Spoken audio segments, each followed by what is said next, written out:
You're staying at somebody's house. Do they have a couch? If you're like a guy, like in this scenario, this would be one of those where I'm like, why are you in the same bed, dude? There's probably a couch. Go crash on the couch. Absolutely devastated to hear the multiple allegations towards Channel 5's Andrew Callaghan of sexual assault. Believe the victims and give them a safe environment to tell their stories. So, like I said at the top of the show, and as the title implies, we're gonna have to talk about some of this. Andrew Callaghan, very successful. I don't even think Channel 5's been around all that long. Launched. I'm sure I could actually get you. Let's see. Can I find like Channel 5? Let's see. Let's see.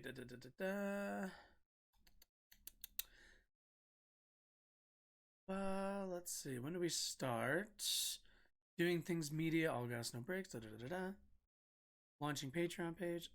April of created Channel 5. So Channel 5 created in April of 2021. So not even 2 years young yet. Andrew Callaghan became quickly a rising voice in terms of kind of on the street, on the ground, man on the street journalist, documentarian. He has a documentary right now on January 6th. He's interviewed Alex Jones. He's very much honed into the populist movement in America. Now, with a populist movement, what you tend to run into is a lot of different flavors of people, but one of the I think dangers of kind of spending a lot of time in in what is kind of colloquially called as like a populist space is this is a ungrounding of ideology. So populism can kind of mean a lot of things. So Andrew's gotten a little bit of flax. I'm sure you saw him on CNN, and with more mainstream reporters taking issue with, such as like an NPR interviewer, taking issue with kind of how he approached his interviews with figures like Alex Jones and how he went about his documentary making and such. Overall, Channel 5, an interesting channel, something where they're looking at not just political issues, but just really unique and I don't even want to say oddball. That feels like but a little bit of the wackier side of the U.S. and of not just politics, but kind of the people in the U.S. Unfortunately, I believe over the weekend, if not this, I think it was over the weekend. No, January 9th. No, this was probably more this morning. Maybe last night, possibly. But either way, over the last couple of days, there has been accusations that have come out about his past possible sexual assaulting, I guess. So the H3H3 subreddit looked like they had a really good kind of summary. So let's just kind of read through that. 4 days ago, TikTok user Cornbread Casserole posted a video TikTok accusing Andrew of sexual coercion / sexual assault in March of 2021. Apparently, she let him sleep over because she got a story from Andrew that he was kicked out of his place. She made it clear that she didn't want anything sexual to happen, but apparently Andrew would not take no for an answer and repeatedly wore her down until she finally said yes. She also said that she tried to come out before, but Andrew texted her and said it would ruin his life, and if she did come out. I think she also mentions at some point he was drunk, but also that he was trying to make her overdrink. In a later TikTok, as her evidence, she has been with Andrew. She posts a pic of the two together, and the post DMs were from probably about 10 people that have other various accusations. A couple days later, another woman, user Moldy Freckle, posted her video on TikTok. Her story was that in around 2018, she had sex with Andrew, but he gave off really bad vibes. When Andrew messaged her again to hang out, she refused, but Andrew said he wanted to apologize, so she accepted a date. On the date, he proceeded to barely apologize and harass her for sex in her car.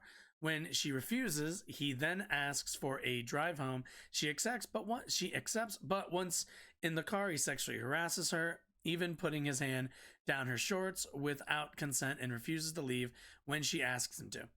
After these two stories, other allegations resurfaced that were never taken seriously or never gained traction from 21 and 2020. So, let's take a look at the initial video.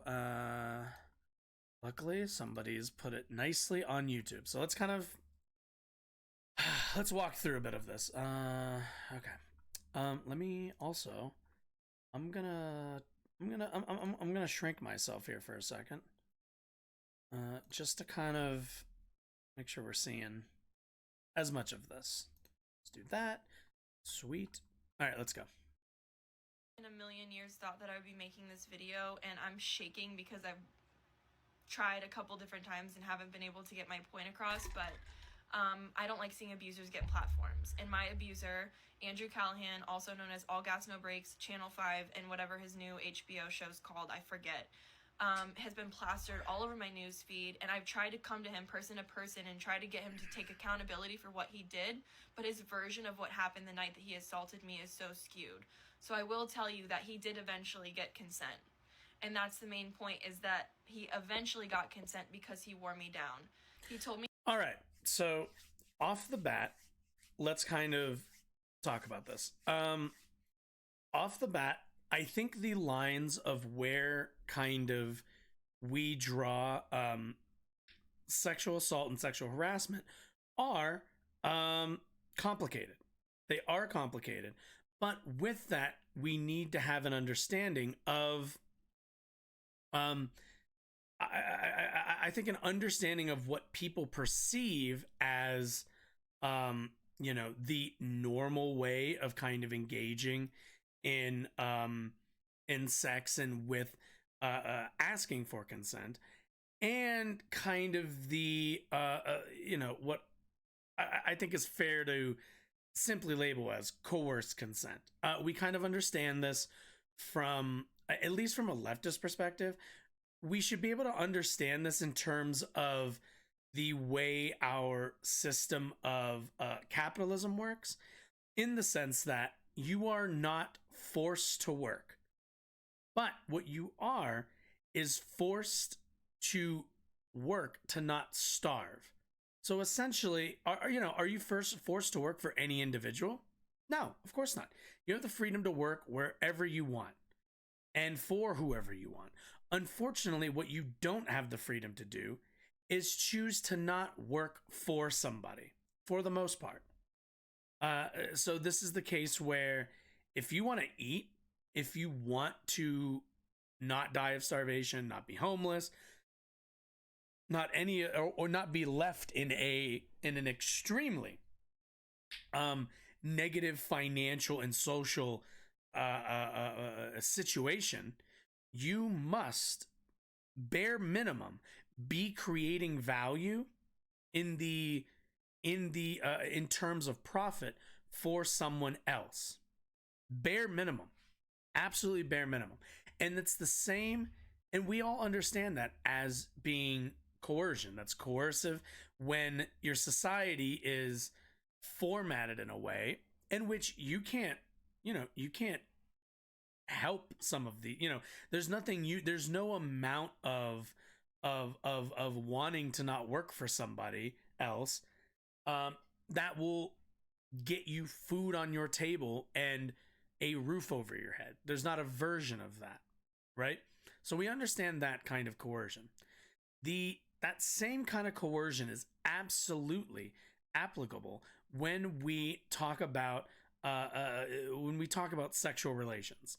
In terms that I think a lot of guys, and I am sure in the very few relationships I've been in, I am sure I've I have fallen victim to this mindset as well, and it's not good.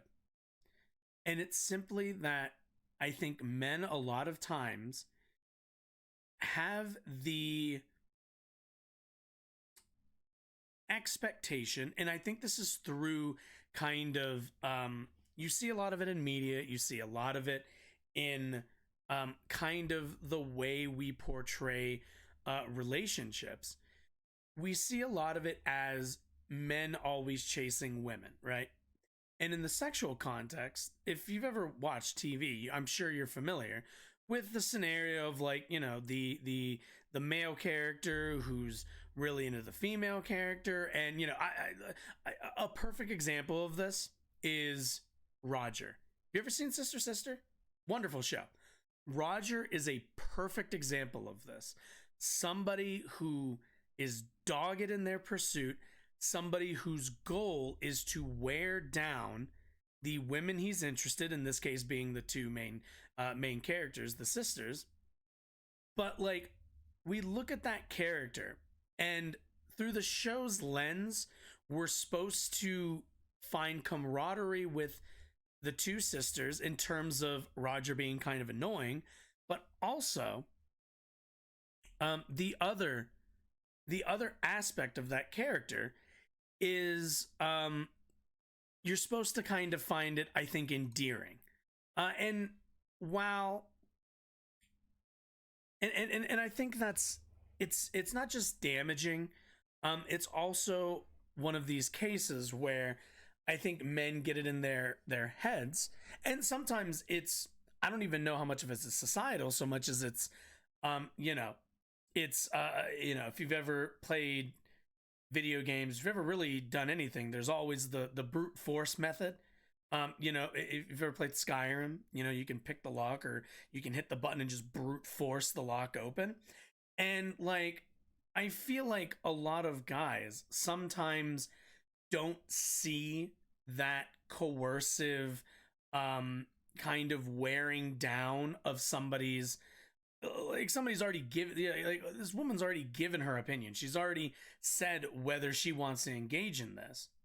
But as like a man, you know, in society, you're kind of taught like, oh, you know, you sometimes gotta put a little bit of effort, kind of wear down the women, and then, you know, and that's not good. We need to, I think, as men, get better at um accepting no as an answer, but also I think not getting it, not also like pushing back or rejecting that view, that the idea that women aren't as interested in sex, because that's also a very common societal I think I guess expectation, or like, you know, common sense, you know what I'm saying? Like, there's always the like, you know, women are a little bit more discerning with like sex, even though there's, you know, there's kind of reasons behind that, and it's, and part of that is kind of the way men act and the way men approach their sexual relations. You know, this stuff isn't cut and dry, and it's not black and white, but at the end of the day, we understand coercion in a lot of different aspects. This is only just a different form of that, and this is just another, hey, like, whether you think, you know, whether you think you're being funny, cute, you're not pushing the envelope too much, you shouldn't really be engaging in any of that at all. A really good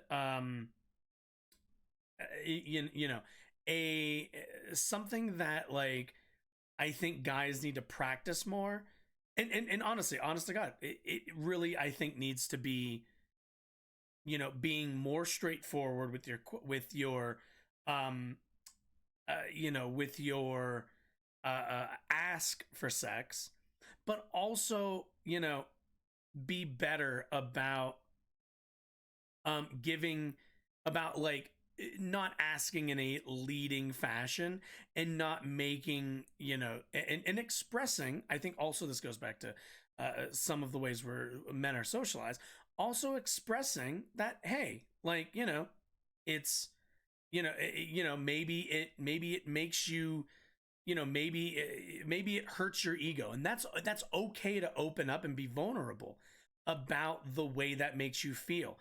But you need to open yourself to that kind of vulnerability if you want to be, if you want to express those sorts of things and not be toxic about it.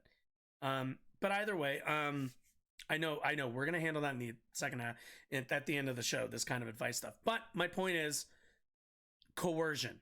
We understand this. It's bad. It kind of seems like that's what's going on here.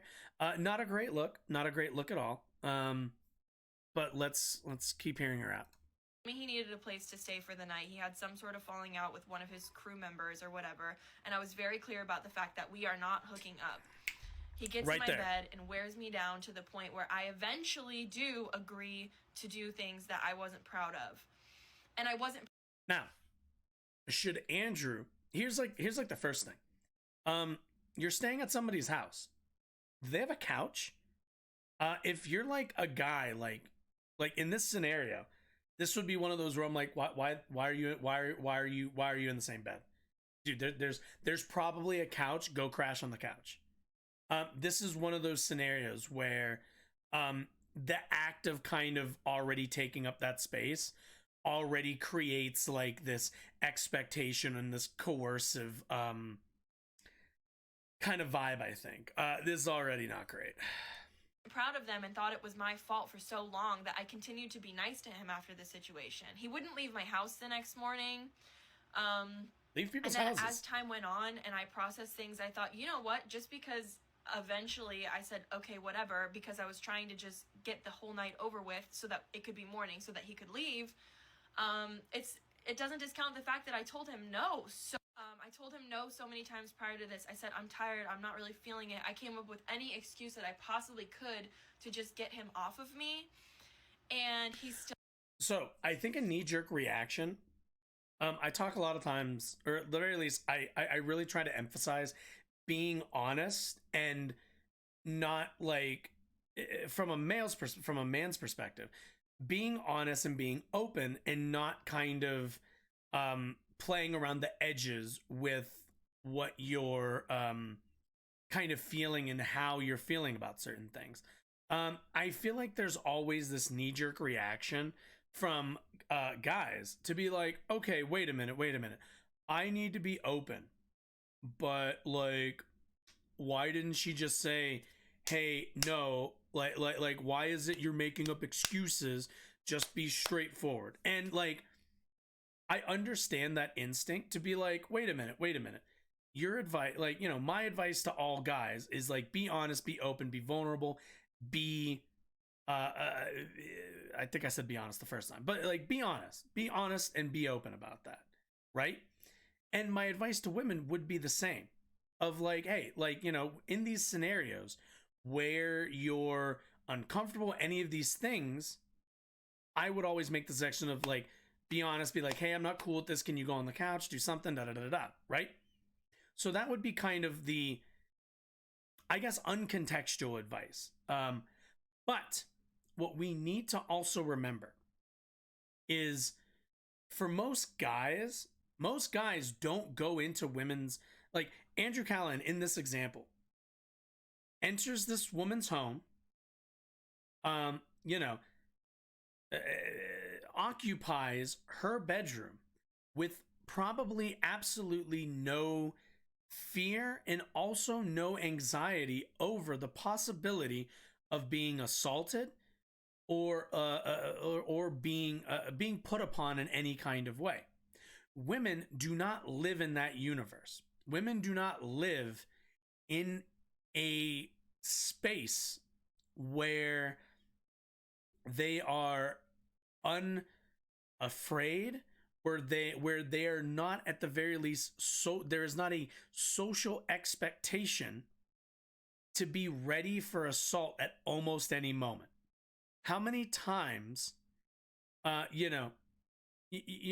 many times do we read stories of, or do you hear stories of women being assaulted sexually or like just physical assault, And when the scenario is described to you, somebody chirps up and says, "Well, she shouldn't have done. Well, that's what happens when you get in guys' cars. That's what happens when this or that." There's always this like, well, the woman should have been smarter and been more conscious of their environment. That in and of itself is already like an unfair justification for women's assault, quite frankly. Like, when it comes down to it, you can use that excuse almost universally to always relieve men who act badly of their actions by explaining it away of like, oh, women should have been ready for this, should have been ready for that. You should have you should have a mace, you should have a taser. Like, we understand that like there's an expectation that women should carry a low level defense weapons, right? Like tasers, like mace, like pepper spray, that sort of stuff. Like, we understand that. I wouldn't feel comfortable my girlfriend going on trains or like buses or any of that with at least carrying one object to defend herself. Do you think she worries the same thing about me? Do you think I carry that stuff? I don't carry that stuff. I don't carry pepper spray. I don't carry a taser. I don't carry bear mace. I don't carry any of my firearms. It's not an expectation that men are required to operate within. Not only is it unfair from a like, just from a moral standpoint, it's also like it is one more pressure that women are constantly under. Purely, it's something they must like calculate in the simple act of socially interacting with people.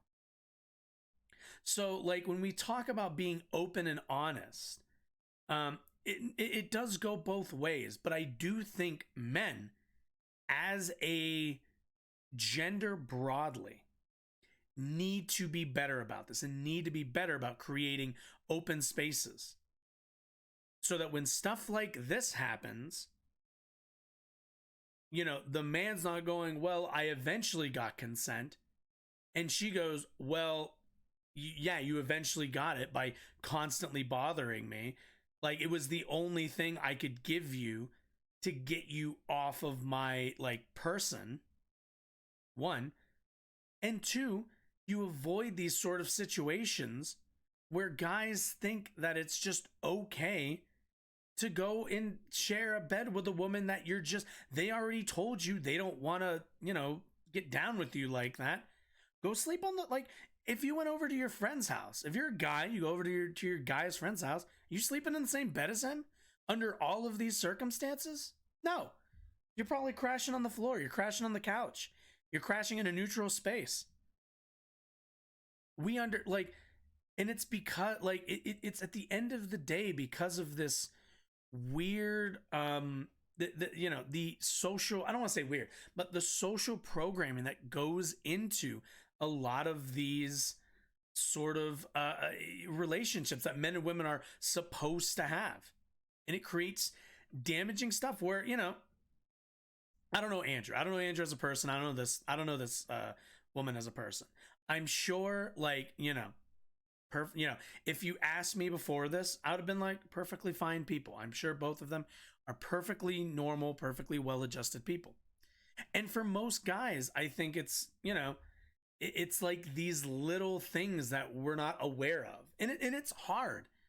But the thing you need to do is be a lot more like ready to accept that criticism. That's, I think, the most disappointing thing about this is looking at these allegations so far. If she got in contact with him and he's doing the it would like ruin my career, you'd really da da da da da, then to me that speaks of somebody who knows that they've done something wrong, who knows that they've you know they've created harm, and they want to write some of that off by kind of, you know, figuring out a way of like, oh well, you know, if I you know, I'm doing all of this good work, da da da da da, can that outweigh it? And it's not that it can't, but it's all about approaching it. That's probably the disappointing part of this. I think all guys and everybody, I think there's a certain amount of space to be like, did you fuck up? If you can accept that, we can move forward. But if you're going to try to obscure and hide this stuff, it doesn't look great because it speaks to your inability to accept responsibility. So, but okay, we're gonna endeavor to get through this. This is only a 6-minute video. We're only a minute and a half in, but anyway, Still found a way to coerce me into things that I didn't want to do. And this is really hard for me to say. I never thought it would come forward, but it's even more hard to have to relive the trauma that I endured every single day by seeing this man as a social justice warrior, as someone who cares about human rights, get a platform.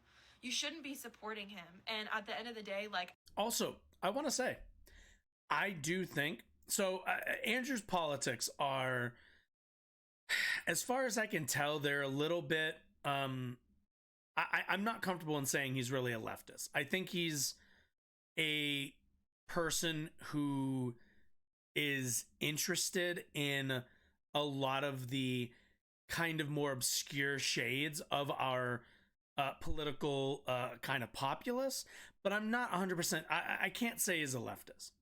But can you be, you know, a socially justice minded person? Can you be somebody who cares for others and perform this kind of negative sexual activity? Absolutely. I do not believe that the kind of, especially the kind of sexual misconduct that is being described in this is inherent to any political ideology. I think where your ideology will kind of will be exposed a little bit, or at the very least will be illuminated for others, will be in how you respond to these sorts of things. You know, there's I think it's important to create space for people to make mistakes and hurt others, and give them a platform to ameliorate as best as they can those mistakes, learn from them as a person, but more importantly, reinforce that learning unto others. Everyone's going to be making mistakes. Everybody. Nobody is perfect. No content creator you watch, no celebrity that you may like, no whatever. Nobody is perfect. And in this, it's all about understanding and creating space for people to get better. Sometimes there are people who want to get better. There are people who grow, people who come out of these experiences and go, you know, and take that responsibility and move forward. I'm hoping that's what we see from Andrew, but I can't be sure. But, you know, can you care about these things and in the past have done harm? Absolutely. Humans are complicated. We are not simple creatures, sadly. But it's been known to happen. I've told close friends of mine, I've tried coming out about this before, and he texted me saying that it basically ruined his life and that his life was over now because of things that I said, and other women have come forward to me, but this is my first time publicly talking about it on a platform like TikTok because I hope it gets traction. I hope people listen to me. I hope that if something similar has happened to you, that you know that that's not your fault. It wasn't my fault what happened to me, just because I eventually caved. This is so hard to do. And she's right in that. There might be people who say, well, you shouldn't have caved. To which the question becomes, how far would this have gotten? You have to think that in that scenario, If you're this woman, you're thinking, how many no's can I give until my answer doesn't matter, until my answer isn't even worth requesting anymore. That's also a big part of that coercion, because ask any woman and they'll tell you they know they've been themselves, or they know people who have not granted consent, not done it multiple times, and eventually, whether they wanted to or not, it didn't matter. And what we're looking at is a scenario where somebody said, I'd rather give consent for something I'm not particularly in the mood for than be assaulted and be and my consent not mattering whatsoever. This is taking the what little control you think you have left and exerting it. And it's unfortunate. It is. This is perfect example of coercion. Perfect example of it. Leaving somebody with no choice but to accept the answer that they don't want to give. But I eventually, I was really hoping that he would eventually take accountability, but he just texted me this skewed version of what he thought had happened. And in that moment, it wasn't fight or flight, it was freeze. I froze and I couldn't control my body anymore. Not to mention, he got me really drunk that night. He was trying to buy me all kinds of the best kinds of tequila at the dive bar we were at. And a lot of people don't believe me. I've got receipts, I've got photos of us, I've got text messages, but you shouldn't need that. You should believe me, and you should stop supporting Andrew Callaghan. Take away his platform. He doesn't deserve it. All right. So, this is, I think, a little bit more of the interpersonal angle to this, to which, if that's her opinion, that's her opinion. If she doesn't think you should have that platform, she has a right to hold that opinion. Again, these are still just allegations. I don't think he's come out with a statement as of yet, but we'll kind of see how this continues. There's a little bit more. She's got some more context, so let's let the video roll into hopefully that. In regards to the whole Andrew Callaghan situation, this nice is the gamer last chair. time that I'm going to be talking about it. A friend of mine texted and asked if I was okay because she saw my post on Reddit. That wasn't me that posted on Reddit. I'm getting a lot of hate. You guys seem to need receipts.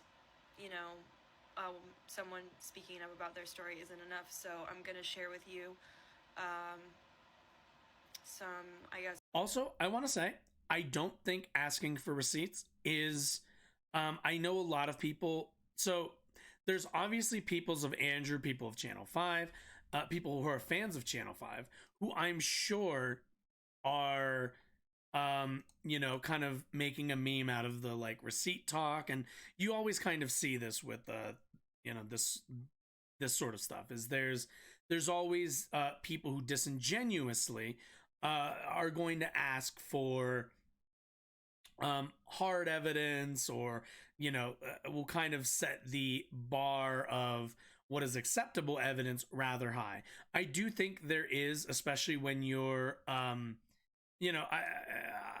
I don't want to say that, there's the whole believe all women, and that is true. You should be, and how we exercise that, I think, is important. And the thing that I think everyone needs to be doing is allowing these women the space to get out their story and to speak freely on their experiences. A lot of times, I think people will, like I said, meme about oh, where's the evidence? Where's the evidence? Where's the evidence? Well, look, this is, not everyone's always going to have, not everyone has, a webcam on their computer that films their room. Not everyone has these sorts of things.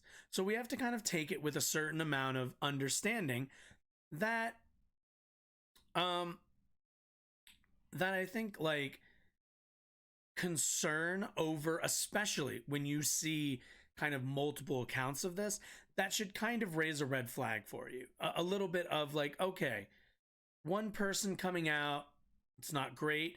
If the creator doesn't address that, that's a bit sussy to say the least.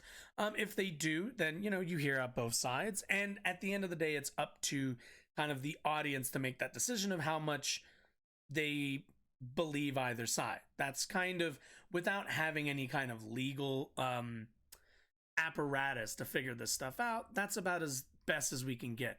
But this woman and the other women that she's going to mention, who as far as I know in this video don't get doxxed, as far as they go, it's at the end of the day, it's evidence that we need to hear, and it's context that we need to hear to kind of understand the initial story. So always keep that in mind. Be open to more evidence. It's not wrong to ask for more evidence.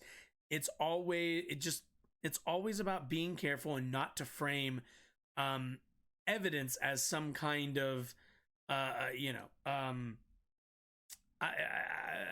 guess like a smoking gun, I suppose. Not all evidence is created equal, but all evidence has some value to it. It's like evidence that I was with him that night. I didn't have a camera set up in my bedroom, so I don't know what to tell you. You're just gonna have to take my word for it, and if you don't, that's okay. This is the last time I'm ever gonna talk about this. And I've made my TikTok private, so if anyone wants to share what I'm saying with the people on Reddit, feel free to do that, but I can't mentally handle this anymore. This was Andrew and I agreeing to hang out when... Yeah, I'm in St. Pete. Who I should kick it with me? Home. I'm solo, just walking around. Yes, I just walked out. Walked in the door. What part of St. Pete are you at? Up north, text me. And he was in St. Pete. This was us the night at the bar. We went into the bathroom to take a photo because this bar, the bathroom has its own Instagram page, and it's just something not abnormal at all. Bar. It's a whole thing. Like I said many times before, I trusted him. And people are blaming me for trusting him, and I did. And it is what it is. This is a comment. Andrew sexually assaulted me as well. I had previously been involved with him, but only when I was extremely drunk. I confronted him about it, and he invited me to dinner to apologize. Then he assaulted me in my car. I had to physically kick him out. Thank you for sharing. Fuck him. Jesus Christ. I literally finally came out about this yesterday on my Instagram, because I cannot fucking stand this dude popping up on my TV as a social justice warrior. I've also heard many similar stories from others. Yikes. Jesus Christ. Extremely drunk, confronted him about inviting to dinner to apologize. Yeah, I think we saw this in like the H3 post, where I guess he faked kind of engaging in an apology, and instead performed another assault on somebody. That's Jesus Christ. From someone who I've been speaking with about what happened to her. This is a message. Yes, of course, I know it sounds cheesy to say you're very brave for even reaching out to people, because that's really hard to do. I can ask some people I know if they're willing to talk. Also, my friend is mutual friends with his camera guys, and I basically heard he was sleeping with girls who looked very young and lived with their parents, so 99% underage, while on tour.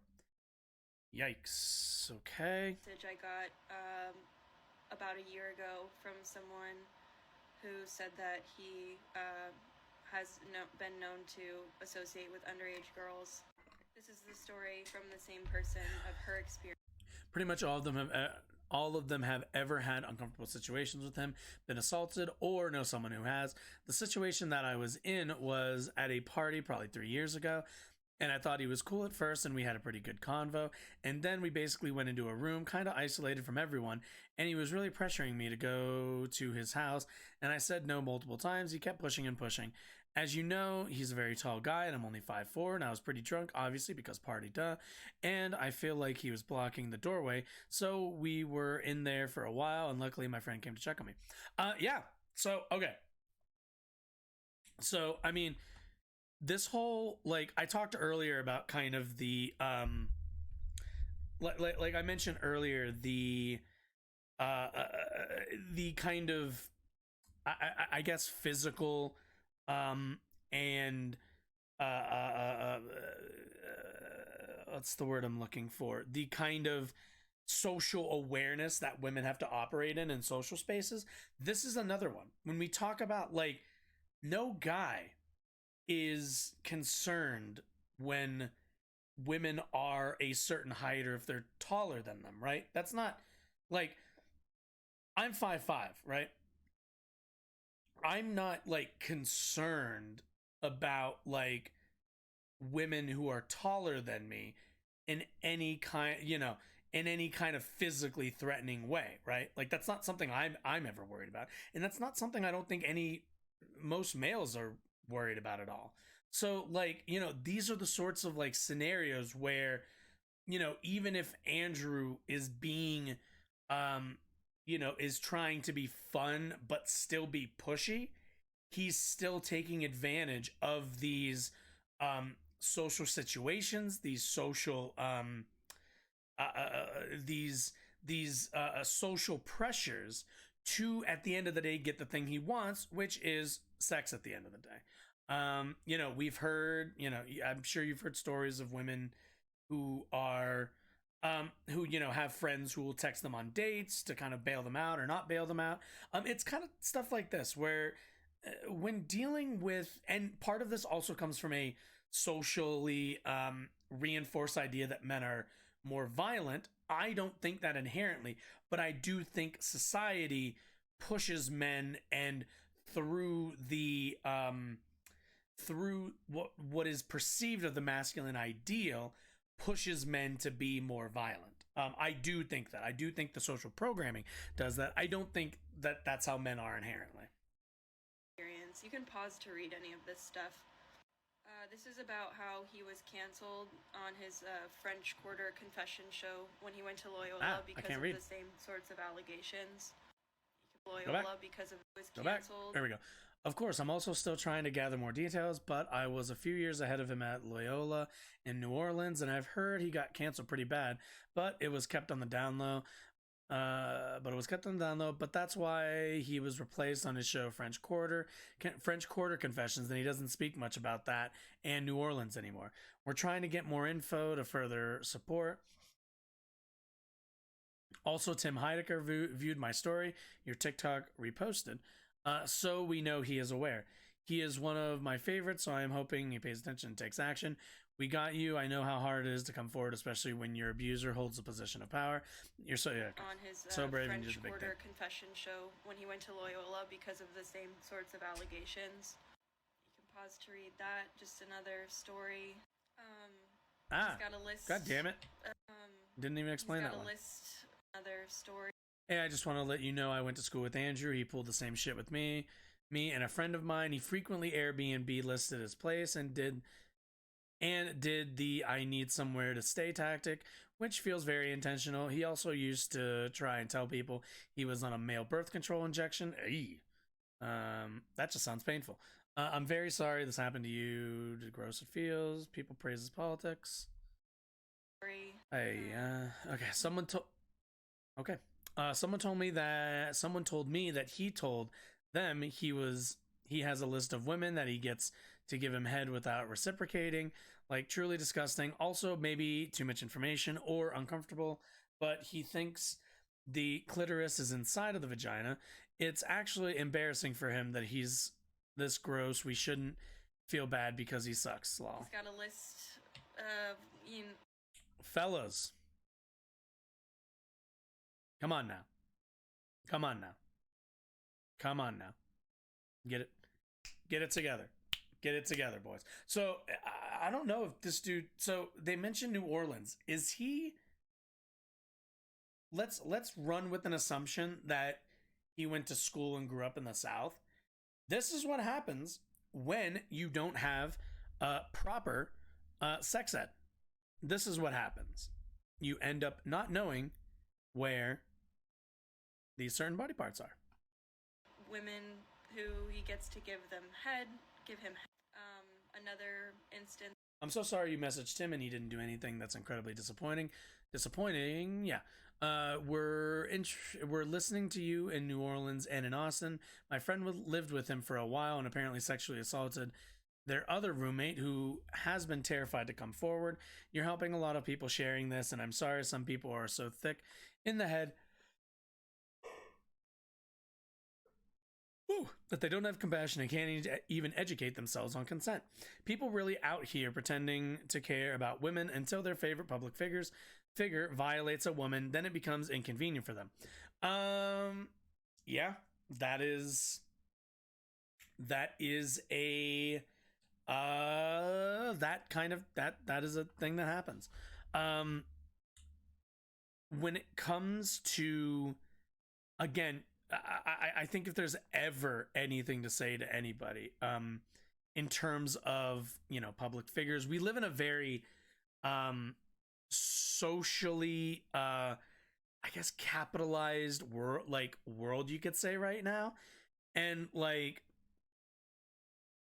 understand that the people you're watching, the people that you might be engaging with their content in, again, are going to probably disappoint you, and be ready to hold them accountable, and also be ready to, I think, I don't want to say don't ever be shocked by people, because I don't like the idea of being so cynical, but be more discerning, I think, with some of the people you watch online, including me, which, all two of you, but including myself.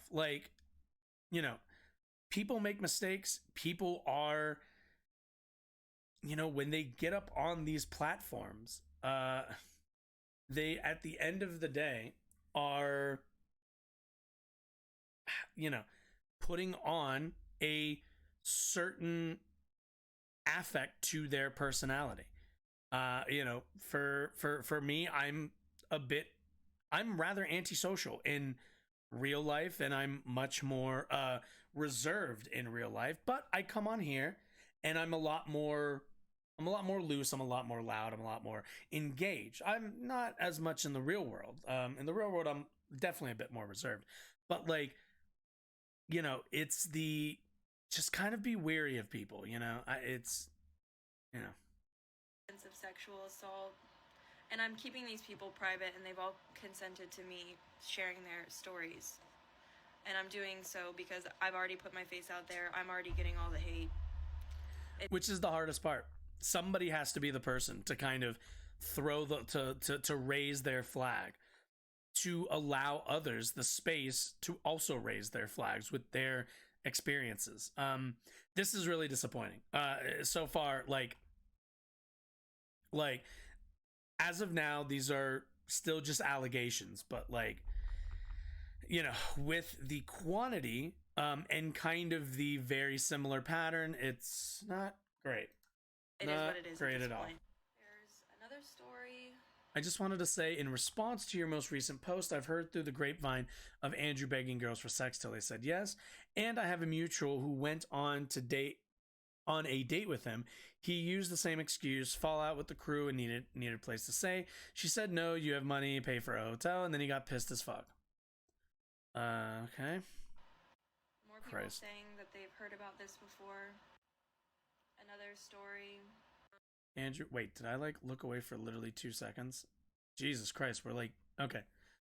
Went to a neighboring high school as him at the same time he was in high school. What the fuck?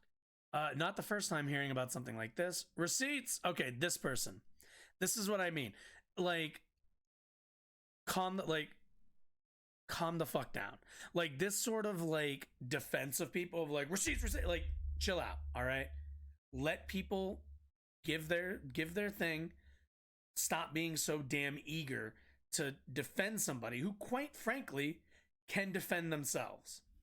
Andrew Callaghan does not need a stanky bean over here with probably less than 100 followers to defend them. He'll be fine. He can address this himself. I mean, I don't have any, never claimed to. I'm just inclined to believe her because I've heard people say some sketchy things about him over the years. Of course, consent is not consent, it's consult. Yep. Another story. Andrew Callaghan and I are the same age, and he went to a high school in Seattle near mine at the same time as me. Oh, okay, maybe he went to, I don't know where he went to school, but my point about the South still stands. So I know a lot of the same people as him. He also frequented local kickbacks and spotties, basically parties with jungle juice in a park. Fun. And was doing some rapping stuff back then, so a lot of people knew of him. It's pretty. Oh, is Andrew Callahan a rapper? Okay, it's pretty common knowledge in Seattle social circles that he's committed sexual assaults. Yikes. He don't know his victims personally, but have friends who do. To my knowledge, alcohol and coercion have been a pattern. He's known locally to a lot of people as a predator. Also, you have my consent to share this. Yeah, and like, so we're kind of seeing the coercion be pretty much a recurring theme here. That seems to kind of be the overall pattern. My inbox is flooded with people saying that they are proud of me for speaking up because they're too scared to, so I'm sharing their stories for them. This is absolutely taking a huge toll on my mental health. I can see that a lot of you don't want to believe women when they come forward about things, and I've just got to say that says a lot about your personality and who you are. This is the hardest thing I've ever had to do, and if you think I'm making it up, that's on you. All right. Well, that was, the thing. The thing that they tell, like at the end of all YouTube videos where they tell you to like click on one of these like things to watch more videos. Yeah, I've been meaning to film one of those. So that's what I was doing. I was just setting it up to film one.